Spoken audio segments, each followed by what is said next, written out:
This is the first night of Navaratri. ये नवरात्रि की पहली रात है।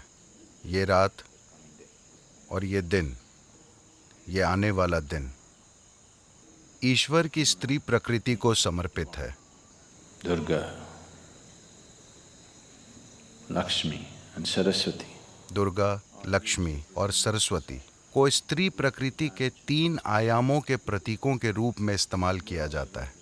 वे अस्तित्व के 3 मूलभूत गुणों तमस, रजस और सत्व का प्रतीक भी हैं। Tamas literally means inertia. तमस का अर्थ है निष्क्रियता, रजस का अर्थ है क्रिया, जुनून।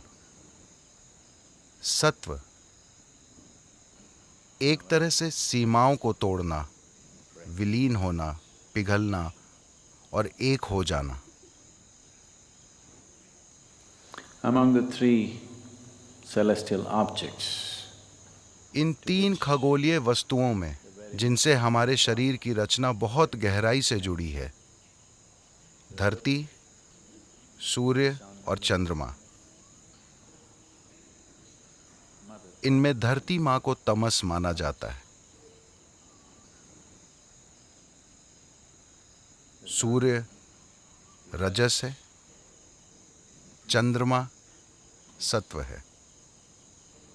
those who जो लोग शक्ति की, अमरता की,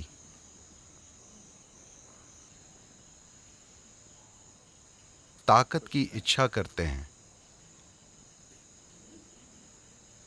they will worship वे स्त्री प्रकृति के उन रूपों की पूजा करते हैं जिन्हें तमस कहा जाता है, जैसे काली या धरती माता। those who aspire for wealth. जो लोग धन दौलत की, जुनून की, जीवन की And various other. और भौतिक दुनिया के तमाम दूसरे उपहारों की इच्छा करते हैं, वे कुदरती तौर पर स्त्री प्रकृति के उस रूप की कामना करते हैं जिसे लक्ष्मी कहा जाता है या सूर्य।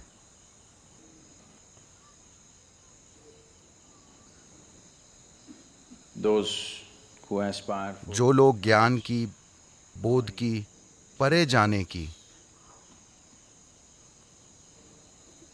immortality of not the body, शरीर की अमरता नहीं बल्कि नश्वर शरीर की सीमाओं से परे जाने की इच्छा करते हैं, they will aspire वे स्त्री प्रकृति के उस आयाम की आकांक्षा करते हैं which is referred to as जिसे सत्व कहा जाता है, जिसका प्रतीक है सरस्वती या चंद्रमा। ये तीनों अगले 3 दिन एक एक करके आएंगे। इसे इस रूप में व्यवस्थित किया गया है क्योंकि आखिरकार हम धरती से ही निकलते हैं और हम एक सक्रिय जीवन जी सकते हैं जिसे रजस कहते हैं, देवी की दूसरी प्रकृति। तीसरा, आपके रास्ते में आ भी सकता है और नहीं भी। अगर आपको उन्हें अपने अंदर लाना है तो आपको प्रयास करना होगा, वरना वो आपके अंदर नहीं उतरेंगी। जिन लोगों को ये नहीं पता, लिंग भैरवी की प्राण प्रतिष्ठा 3 मूलभूत चक्रों के साथ की गई है। ध्यान लिंग में 7 चक्र हैं। she has only 3 chakras to उनमें सिर्फ 3 चक्र हैं जो तमस, रजस और सत्व के 3 आयामों का प्रतीक है। Tamas is the nature of the earth and today is her day and she is the one who gives birth. तमस पृथ्वी की प्रकृति है और आज उनका दिन है और वही जन्म देती हैं। गर्भ की जो अवधि हम कोख में बिताते हैं वो समय तमस है ये अवस्था लगभग शीत निद्रा जैसी होती है, मगर विकास होता रहता है। So tamas is the nature of तो तमस पृथ्वी की आपके जन्म की प्रकृति है। जैसे ही आप बाहर आते हैं आप सक्रिय हो जाते हैं, रजस शुरू हो जाता है।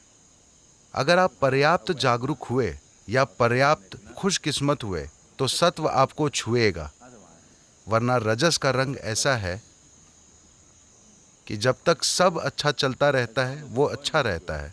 जैसे ही बुरा सिलसिला शुरू होता है रजस बहुत ही ज्यादा बुरा हो जाता है। तो इन 9 दिनों में सबसे बढ़कर to approach every aspect of life in a celebratory way. This is most important.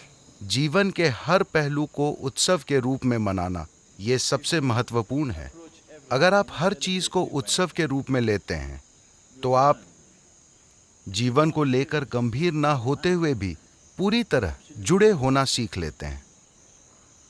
अभी ज्यादातर इंसानों के साथ समस्या ये है कि अगर उन्हें कोई चीज महत्वपूर्ण लगती है तो वे उसे लेकर बहुत गंभीर हो जाएंगे। अगर उन्हें लगता है कि वो उतना महत्वपूर्ण नहीं है तो वे उसे लेकर लापरवाह हो जाएंगे, उसमें जरूरी भागीदारी नहीं दिखाएंगे। ये सही तरीका नहीं है। सही रास्ता, जीवन का रहस्य बस यही है, Seeing everything हर चीज को बिना गंभीर हुए देखना, मगर पूरी तरह जुड़े रहना, किसी खेल की तरह। यही वजह है कि जीवन के सबसे गहन पहलुओं का उत्सव मनाया जाता है, ताकि आप उसे चूके नहीं। अगर आप गंभीर हैं, तमिल भाषा में या अंग्रेजी में भी, वो बहुत गंभीर स्थिति में है का मतलब आपको पता है कि अगला कदम किधर होता है। और ढेर सारे लोग गंभीर स्थिति में हैं। उनके साथ सिर्फ एक ही चीज होती है जिसकी कोई अहमियत है, बाकी चीजें उनसे कतरा कर निकल जाएंगी, क्योंकि जिस चीज को वे गंभीर नहीं मानते वे उसमें भागीदारी और समर्पण नहीं दिखा पाते। सारी समस्या बस यही है। तो आज वो दिन है, आप धरती पर बैठे हैं, आपको बस उनके साथ एक होकर रहना सीखना चाहिए।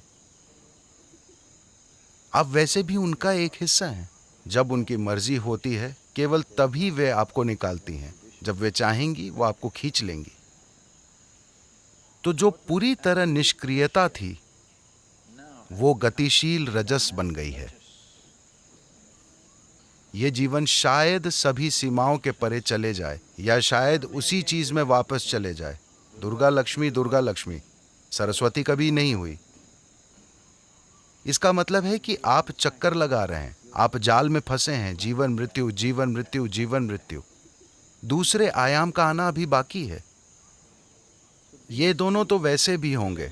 जो निष्क्रियता की अवस्था में है वो रजस और सक्रियता की स्थिति में आएगा और फिर कुछ समय के लिए वापस निष्क्रियता की अवस्था में और फिर सक्रियता की अवस्था में चला जाएगा। ये एक व्यक्ति के रूप में आपके साथ हो रहा है, ये पृथ्वी के साथ हो रहा है, ये आकाश गंगा के साथ हो रहा है, ये पूरे ब्रह्मांड के साथ हो रहा है। वो निष्क्रियता की स्थिति में जाकर फिर सक्रिय होता है और फिर निष्क्रियता की अवस्था में चला जाता है। मगर महत्वपूर्ण चीज ये है कि इसमें इस चक्र को तोड़ने और परे जाने की क्षमता है। तो देवी के इन 3 आयामों की भैरवी या लिंग भैरवी के रूप में प्रतिष्ठा की गई है। आपको अस्तित्व और पोषण के इन आयामों को अपने लिए प्राप्त करने में सक्षम होना चाहिए, क्योंकि आपको इन तीनों की जरूरत है। पहले 2 की जरूरत आपकी अच्छी जिंदगी और खुशहाली के लिए है। तीसरा परे जाने की आकांक्षा है। तो नवरात्रि इसके साथ शुरू होती है। यह न सिर्फ एक शानदार प्रतीक है, बल्कि ये ऊर्जा के स्तर पर भी सच है। हर महीने, सिर्फ साल में एक बार नहीं, अमावस्या के बाद हर महीने पहले 3 दिन ऐसे होते हैं। अमावस्या निष्क्रियता की अवस्था है, जिसमें पांचों तत्व अपने अंदर एक तरह के एकीकरण से गुजरते हैं। अगला दिन हल्की निष्क्रियता का होता है, फिर वो सक्रिय होता है। इसके बाद परे जाने की गुंजाइश होती है।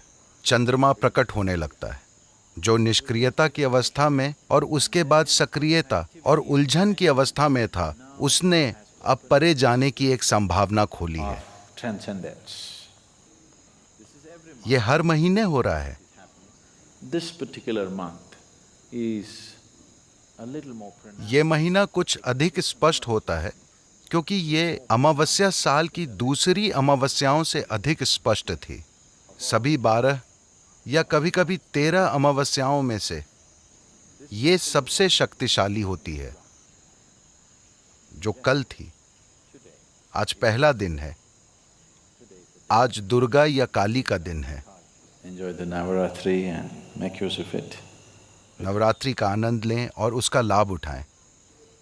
Those of you who are जो लोग कुछ खास तरह की साधना कर रहे हैं, जैसे ब्रह्मचारी और कुछ दूसरे लोग, उनके लिए किसी भी दिन से कोई फर्क नहीं पड़ता, मगर बाकी लोगों के लिए ये मायने रखता है।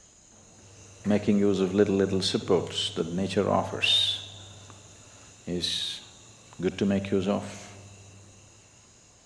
प्रकृति हमें जो छोटे छोटे सहारे देती है, उनका लाभ उठाना अच्छी बात है।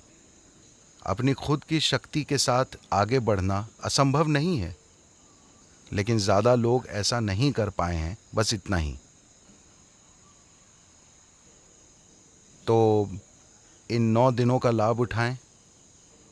अगर आप इन 9 दिनों के लिए यहाँ हैं, तो कृपया उसका लाभ उठाएं। आपको देवी के साथ थोड़ा समय बिताना चाहिए। इन 9 दिनों में ऐसा करना बहुत अच्छा होगा।